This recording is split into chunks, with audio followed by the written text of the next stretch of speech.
kerja kilang kita rasa terlalu getah sangat pula gaji kita. Jadi itu antara problem bila kita berhenti kalau kita tak merancang.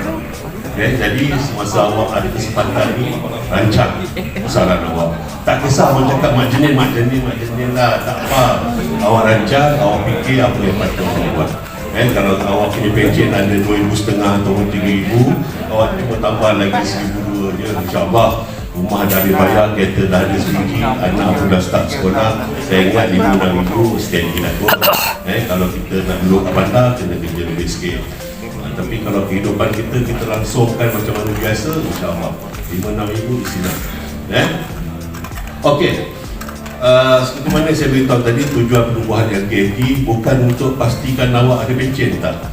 Untuk awak ada satu simpanan ekstra. Kenapa LKT ditubuhkan dan LKT ditubuhkan sebenarnya khusus untuk anggota dari rakyat. That's why awak nampak pegawai-pegawai lama dia tak mencarum. Tapi apabila diorang mendesak LKT terima diorang sebagai pencarum, kita buka satu skim, iaitu skim caruman superior untuk pegawai. Diorang pun juga nak menabung dengan LKT. Dulu jumlah diorang tak banyak, tapi sekarang ni maksimumnya 2,000. Dan jumlah pembayaran tertinggi yang kita bayar kepada pencarum yang paling tinggi adalah daripada pencarum superior. Bawah ni kita bayar hampir 7,000. Satu orang jeneral ni mencarum daripada mula dikenalkan, ambil jumlah angka maksimum sampailah dia berhenti tahun lepas daripada Airboss. Cina sibuk, saya tak nak sebut nama lah, tapi berbagai jeneral kenal. Awak senyum duit dana amanah, iaitu apil wang. Awak semua tahu kan, awak secara tak langsung bila mencarum dengan LKT, semasa LKT cemerlang dulu, dia bagi awak dana, iaitu saham lah, ibaratnya saham, iaitu dana amanah yang tanpa sedar jeneral ni dapat hampir 200,000, kurang RM7 tak silap saya, hampir 200,000. Maksudnya dia kali bawa balik duit tu, kalau kurang lagi 100,000 cukupkan dapat RM1. Itu pun dari tengah cerita dia dengan koperasi pun maksimum juga. Pasal dia cakap dengan saya bila berhenti, saya nak bengkok, saya tak nak ambil tahu dunia usaha. Saya tahu duit saya ada, biar duit tak jaga saya. Itu cara dia menjaga duit. Tapi kita mungkin kita ada problem, kita simpan duit pun tahu banyak. Jadi perancangan sekarang ni sangat. Okey. Dan seperti mana awak sedar, kalau awak tak sedar, problem lah. Awak punya potongan gaji dipotong sebanyak. Jadi yang tu saya tak nak cerita. Masa pertemuan kita ini hari, saya nak terus menurus kepada objektif dia. Awak nak bersara, saya nak bersara. Bila tujuan nak bersara ni, kita nak dengar cerita macam mana nak keluarkan duit je. Betul? Awak pun tak nak dengar cerita macam mana LKT buat pelaburan dekat mana, dekat negeri mana, apa dia sawit ke apa semua. Saya cerita pun buat tak guna je. Dan saya silap awak cabut kursi ni kan, awak lempar kat saya. Jadi kita cerita problem dia. Problem sebab apa yang kelewatan, ataupun kalau boleh nak lancar je proses pesaran awak ni, awak berhenti bulan depan awak start dapat duit dah daripada LKT. Pasal akta LKT sebulan selepas TTP baru kami lepaskan duit sepadan awak. Betul tak? Kalau awak berhenti ni hari, besok awak datang, walaupun dokumen semua sampai ke kami tak dibayar. Kami kena tunggu sebulan juga. Aku tak tahu lah kenapa orang ni buat macam tu, tapi kan kita ikut. Pasal itu lah kita pernah angkat. Yang problem yang selalu saya tengok adalah disebabkan kelewatan dokumen sampai ke kami. Kami hanya ambil masa 1 hari atau 2 hari. Sampai pagi ni, insyaAllah petang besok awak dah boleh tekan dah dekat bank. Tengok duit dah masuk dulu. Kalau sampai petang, awak kena pergi usaha. Kalau sampai pagi, kalau bank gaji tak ada musim PKP, dia masuk terus bank gaji kita. PKP ada 2-3 orang ni yang bekerja. Jadi mungkin dia slow sikit, ambil masa 3 hari setengah. Tapi kalau sekarang ni, semua strength dah ada bekerja, kita ambil masa, datang je orang apa dokumen pada ugat pagi ni, insyaAllah besok petang awak dah boleh check lah. Ya, dan insyaAllah tak ada masalah. Kalau awak dengar cerita-cerita lama tahun 2016 Rafizi pernah angkat dalam surat khabar cakap LKT dah tak ada duit, that's why payment lambat 3-4 bulan. Awak perasan nak cerita tu? Mungkin masa tu awak tengah mungkin sepi dalam 14 tahun, 16 tahun lah. Ya? Sebenarnya asas cerita tu tak ada. Semasa tu kebetulan dia kan cerita nak pilihan raya ni, orang-orang politik ni dia mencari modal dia lah. Semasa tu kebetulan LHDN sedang bangunkan satu sistem. Selalunya bila anggota declare dia punya cukai, tak lama kemudian cukai pun lepas tutup value, dia keluarkan satu sijil dipanggil SPC. Sijil SPC ini akan dihantar ke ugat satu dan kepada awak satu. Bila ugat terima je SPC, dia pun akan tutup. Baru dia boleh tutup file awak.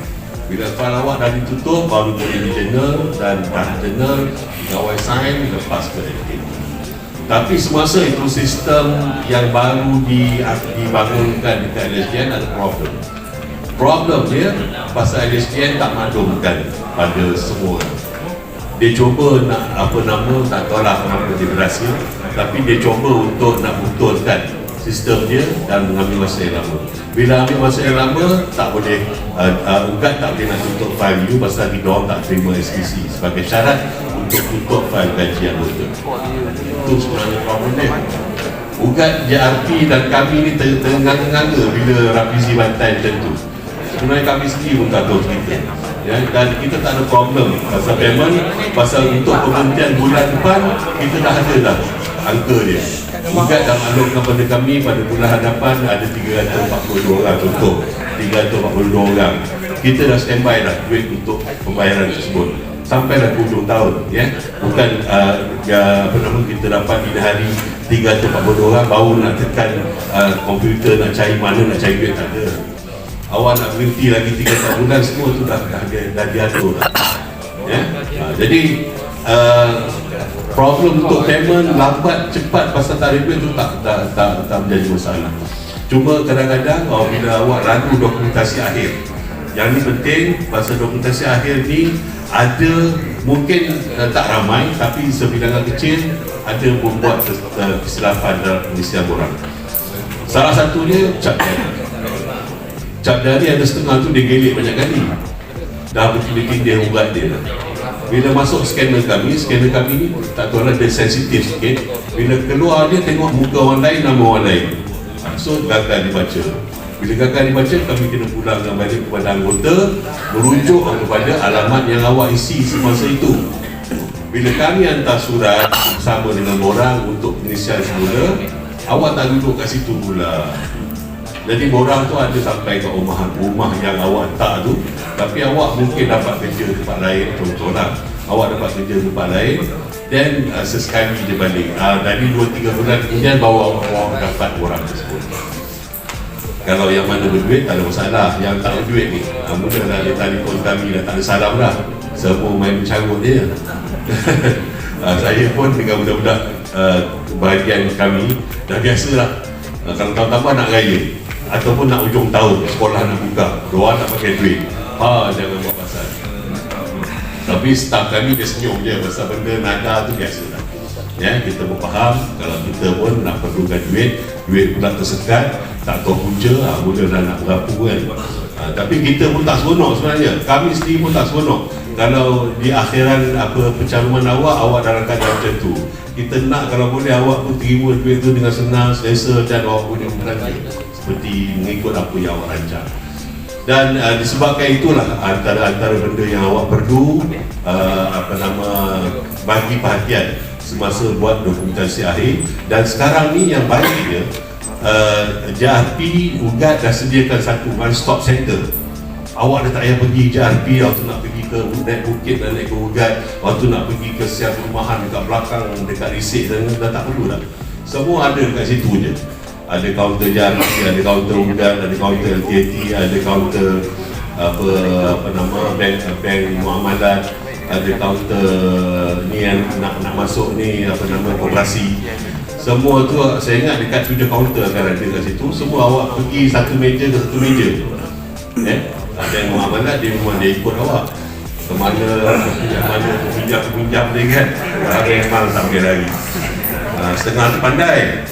Dekat sana bila dia tengok muamalat tu akan maklumkan siapa yang buat pinjaman, pengisian borang mesti berbankkan muamalat.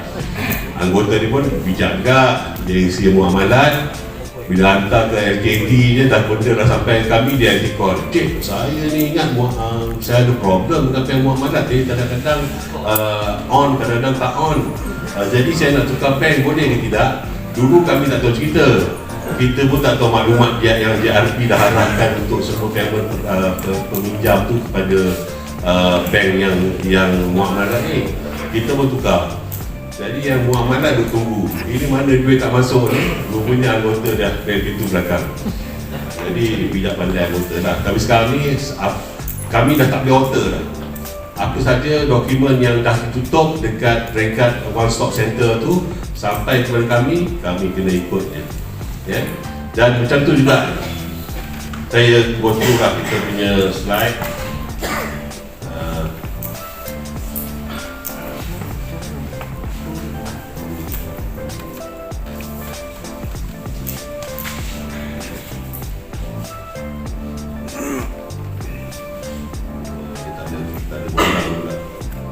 Dia sepatutnya dalam slide saya ni ada orang, tapi yang ni saya pakai slide apa hebat. Dia awak punya caruman tak siapa pun yang boleh ganggu. Even mahkamah perintahkan untuk ambil duit awak pun tak boleh. Saya ambil 7 kes mahkamah orang cerai ni lah. Isteri tuntut duit pencarian bersama. Salah satu daripada tabungannya adalah LTT. So wakil kami kena pergi ke perbicaraan tu. So dalam perbicaraan tu kita akan bawa kita punya akta, maklumkan kepada magistrate bahawa apa saja arahan dan perintah daripada mahkamah akan terbatal apabila melanggar Seksyen 13 di bawah akta LTT. Jadi agak malang lah kalau orang perempuan ni kan, kalau dia bercerai, dia cuba nak tuntut duit suami dia dekat tabung, memang tak dapat. Di bawah Seksyen 13 membatalkan semua tuntutan, dilevy, ditukar nama, ditukar hak, kecuali awak setuju. Kalau awak setuju, ada orang dia lah awak kena isi, so kita akan ikut apa yang awak arahkan kepada kami. Oh dandan masuk-masuk sakit, hayum tu. Jadi yang tu maksudnya duit awak selamat. Macam tu juga orang bankruptcy. Ini tak lama lagi akan ada satu order baru pula, bank negara akan keluarkan pula. Yang tu pun merisaukan bankruptcy. Pasal dulu bankruptcy kita akan bayar melalui cek. Oh jatuh. Kita dah tak ada account. So kita bagi cek dan kita batalkan palangnya. Dia pergi ke Afin Bank, hanya Afin Bank dekat LTT saja yang boleh dia cashkan. So dia tunaikan duit tu, dia menyangkat bawa balik. Tapi tak lama lagi yang saya dengar cerita, sudah mula bercakap yang negara akan keluarkan satu arahan yang siapa-siapa payment melalui cek, dia tak tahu bankruptcy ke apa, tapi yang melalui cek akan diarahkan pergi ke Jabatan Insolvensi dulu. Yang tu problem. Harap-harap undang-undang tu tak jalan atau lambatlah, ya. Pasal bukan kita bankrupt, kita kesian kawan-kawan kita. Macam-macam kes orang bankrupt ni kadang-kadang kena nanya dengan kawan-kawan, ya.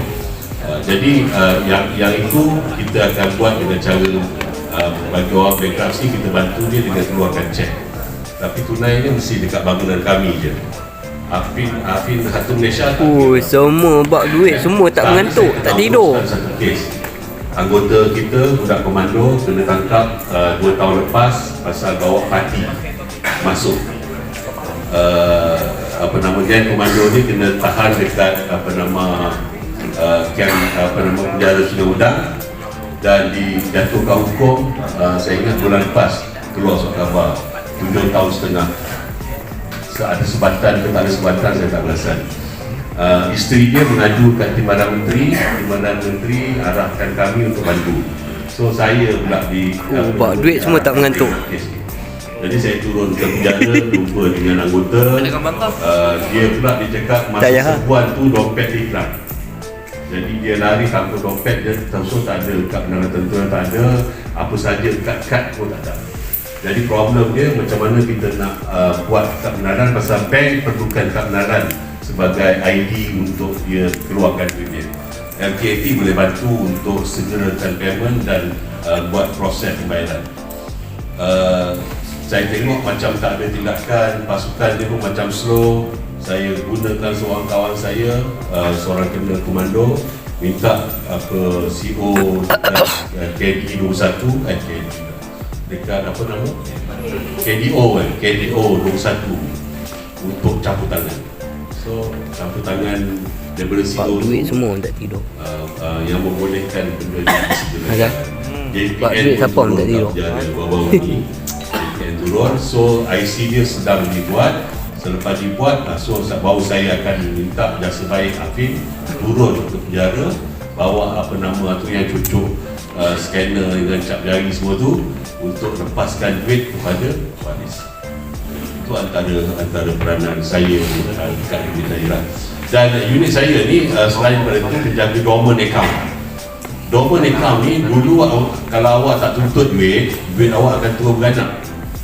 That's why orang-orang yang berhenti zaman-zaman dulu, dia lari, absent, tak tahu kat mana, dia kena tangkap balik. Selepas serah diri, datang ambil duit dekat MTAT. Dulu duit dia 14,000, datang ambil balik 170,000 dulu. Banyak kes daripada Air Force. F4 memang jahat. Oh. Pasal Air Force, pasal Air Force tak ramai. Kalau Air Force tak ramai, aku tak dekat. Aku cakap darat. Aduh, mulu tu. Apa nama, ada seorang corporal, nama dia Corporal Roslan. Dia cerita lama. Kalau ada yang kenal dia last base dia kat Subang, khusus ke Australia, terus menghilangkan diri. Si Roslan hilang diri. Ni kau orang putih tu. Kemudian kena tangkap, bawa balik. Masuk kat room itu ini 63 hari ke 83 hari macam itulah. Dia keluar pakai tie. Dia pergi ugat, dia duduk kat bangunan ugat tu, dia jumpa pengarah, dia cakap kalau duit simpanan dia yang ada, kalau lambat dibayar, saya bakar ugat. Ketua apa pengarah ugat, Datuk Basirun masa tu. Dia pun call saya, dia cakap, ni ada budak duduk kalut buat kat sini, ni hamai sini, tengok. Saya pun turun jumpa Roslan ni, kecil je orang dia. Orang kecil-kecil ni bahaya punya. So jumpa, serotok dengan dia cakap dia nak balik Australia ni pasal anak bini dia tunggu. Dia dah beranak pinak. Dia cakap memang dia daripada kecil nak kahwin dengan orang Sadik. Cita-cita. Cuma tak ada duit dia nak pergi. Bila ada kesempatan pergi khusus, hilang. Ini cerita benar tau. Awak macam saya cerita macam lawak, tapi semua cerita benar. Dan saya pun tolong lampuskan dia payment, disegerakan, kena buat pasal takut dia bakar ugat. Itu ini semua dia dapat dekat 80 lebih lah, 80,000 lebih. And then dia pun dia cakap siap offer saya ni, cik kalau pergi Perth jangan lupa datang tempat saya ni, saya boleh tanggung cik. Oh macam tu lah. Kita pun cakap wah dah jadi orang Australia dah. Itu salah satu kes.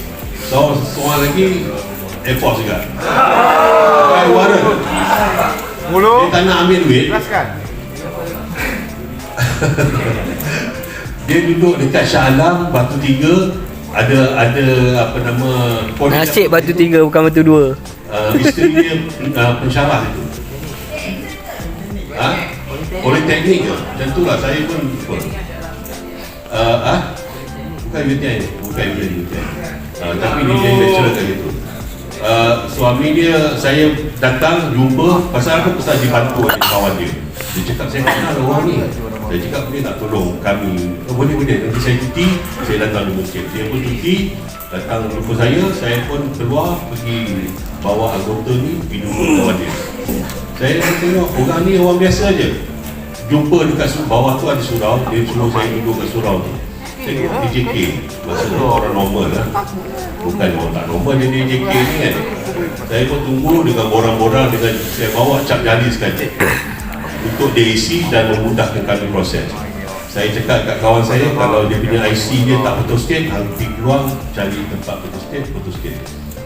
Bila dia turun, dia cakap tak apa cik, saya ada orang ni banyak, cik hantar kat saya dapat. Habis tu kenapa tak nak isi? Dia cakap tak apa lah, ni duit-duit dunia. Dia cakap ini semua duniawi ni. Oh ya. Habis ni anak tak ada ke? Saya cakap ada anak. Dia cakap isteri je. Tak. Dia cakap ni duit ni takkan nak biar ni. Ini semua anak awak, isteri awak punya hak ni. Tak apa cik, tak apa. Saya tu ada seorang kawan dia datang duduk belakang dia buat macam ni kat saya. Saya pun tengok, oh dia ni ada masalah. Jadi saya pun balik dan duit dia ini hari kita dah hantar dah ke pendaftar wang item betul. Dan untuk makluman awak, kita dah hantar sebanyak 774 orang. Nilai hampir 12 juta lebih. Yang baru tuntut tak sampai 10%. 73 orang, kurang 1 orang. Okay. Dan setiap tahun kami kena serahkan duit-duit yang tak dituntut kepada daftar wang tak dituntut di bawah akaunten negara. Rupanya ada tau cik, orang yang tanya duit ni dekat botol, ini dah ada tempat. Dia kejar saya dengan parang. Saya masa tu terani keluar masa tu saya berdua lah dengan pegawai saya. Pegawai saya cakap, ni rumah dia ni, pergi jumpa dia, suruh dia cap jari, bagi dia. Dulu kita boleh buat cek, sekarang ni tak pakai IBG je kan. Saya pun pergi bagi salam semua, tak menjawab. Rupanya dia keluar dengan parang. Nasib baik kaki dia bergantai. Rupanya keluarga dia dah ikat dia dah bawa rumah dia tinggi lah. Dia duduk bawah rumah tu saya tak nampak. Dia kejar saya. Nasib baik sekerat dia dah main dengan parang. Jadi saya pun cakap, alamak ada masalah ni. Saya campak je cek tu. Kita tengok, minta kewangan cek dalam apa, sama ada duit tu dah dituntut ke tidak. Dah dituntut dah. Maksudnya macam mana keluarga dia bawa anggota tu pergi bank tu saya tak tahu lah macam mana. Dan banyak kes yang tak nak duit ni ya? Dekat Kedah satu, dia pakai ketayam tinggi tu yang tajam tu, saya tak tahu kegunaan akam ke apa kan, tapi tak nak duit dia. Sampai bapak dia merayu lah, tolonglah cik, ini anak saya, dia tinggalkan anak-anak dia dekat saya, kita nak menanggung anak dia yang dia duduk pergi apa kat dalam hutan ada pondok macam tu lah, pun tak apa betul juga kan. Ada tanggungjawab kita sebagai manusia yang kita kena laksanakan. Kes dekat Taiping, dia ni dulu karate Malaysia, taekwondo Malaysia, India. Bagi duit kat dia pergi bagi cek, dia pergi tunaikan, dia duduk dekat beranda rumah dia tabur. Nasib baik jiran-jiran dia dah tahu dah. Yang mana tahu dah, yang budak-budak ni memang ada yang kebas. Bapak dia pun pegawai juga, bapak dia dekat Taiping dia pegawai. Tabur macam ni, budak-budak kutip ada yang bagilah. Bapak dia cakap, cik, saya susah lah cik, dia cakap, ini anak saya suka tak betul. Pasal accident, bukan pasal main karate lah. Nama saya betul, tapi orang dia hebat lah, orang dia tinggi, saya pula, saya tak tahu yang dia ni mental. Saya masuk rumah dia siap salam, siap tepuk-tepuk dia macam ni, cakap nasib baik dia tak karate pun. Kalau saya tahu dia mental, saya tak masuk ya? Dan macam itulah yang kes-kes yang duit ni tak ditutup dan tak diurus betul ya? Yang lain tu yang normal tak ada masalah. Saya percaya yang ni semua normal. Ada 2-3 tahun sebelum berhenti cik, ada. kalau tak nak ambil duit ni berkembang ke tidak cik? Rizal, itu soalan. Ada Rizal. Tak lama lagi dah dibolehkan pula normal ni nak dimansuhkan. Pasal apa? Pasal menteri bercakap, kenapa LTT tak buat macam EPF, boleh bayar taksi bila anggota nak dia ambil, katalah bulan ni dia ambil RM1,000, bulan depan dia nak ambil RM2,000, dia nak suruh buat macam tu. So sekarang ni kertas kerja sedang dibuat. Saya percaya bila kertas kerja ni dibuat, saya ingat tahun depan akan terlaksana. Tapi janganlah hang buat macam bank pula. Hari datang ambil 100, besok datang mudah je, aku dah tak ada kerja lain lah. Memang nak suruh aku berhenti cepat dulu. Saya kenalkan Tuan Haji Anwar, pengarah strategik daripada Afif Wang. yang akan bercakap pasal dana AFID yang LKT bagi percuma kepada semua anggota, yang secara langsung, secara sengaja ataupun tak sengaja awak sedar atau tak sedar, itu adalah hak awak. Dan beliau akan maklumkan tentang bagaimana perancangan kewangan. Ini kalau kat luar, dia datang buat ceramah, dia kena bayar sejam 200. Jadi saya minta awak beri perhatian di atas syarahan beliau nanti. Dan okey, kita teruskan. Okey, kalau awak pergi dekat kantin dekat sini, kita punya kios seketul tu dah tak berfungsi lah. Kita dah cabut dah kita punya hard disk dia. Pasal apa? Pasal kita nakkan semua anggota daftar MyWira dalam telefon dia, aplikasi MyWira dalam telefon. Awak boleh tengok penyata awak daripada situ je. Dah tak ada dah penyata yang kita akan hantar kepada awak. Dah tak ada dah. Pasal kita nak jimat duit, pasal penyelenggaraan kios tu pun dekat 100,000. So kita dah dapat save. Penghantaran penyata-penyata macam tu pun dekat 80,000. So kita dah save duit.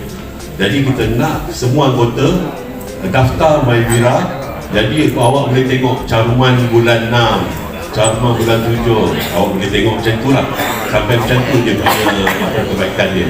Dan ada antara bahan yang lain, itu awak boleh tengok apa nama offer, apa anak-anak syarikat offer lah, daripada situ awak boleh tengok.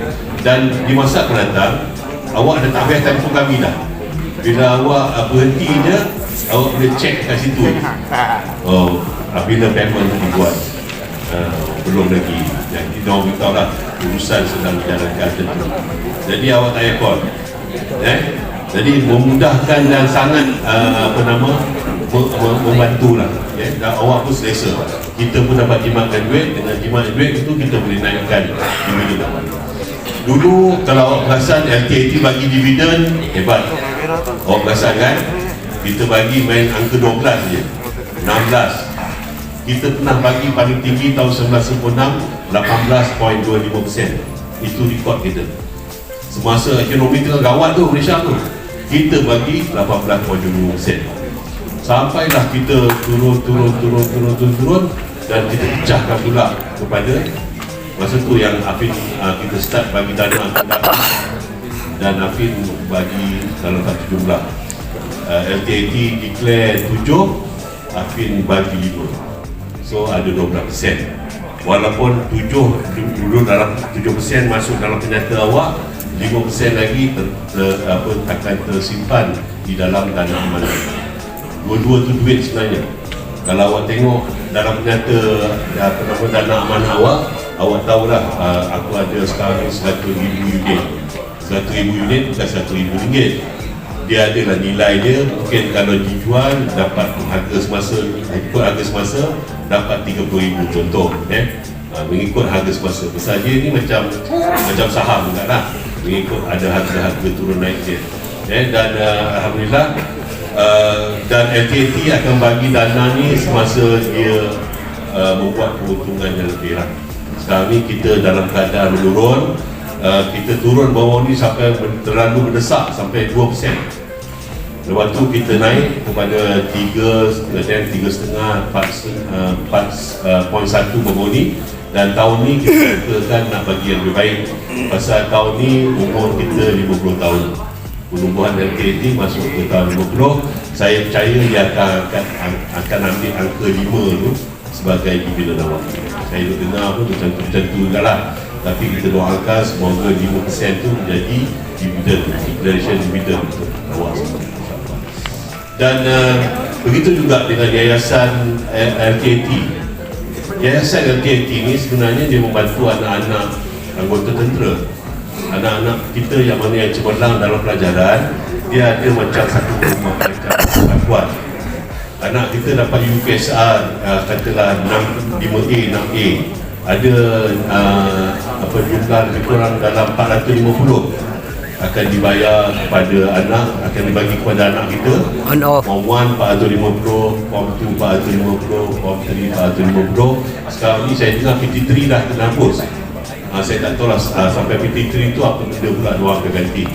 Tapi macam tu juga kalau dapat pencapaian yang baik dekat SPM, akan dapat saku hati RM1,000 Tak pernah dapat pun. pendaftaran masuk U dia. Ya, itu semua Weh, duit semangat Zal, daripada yayasan. kata tak pernah dapat pun. InsyaAllah yayasan ni sekarang ni sudah membina satu asrama.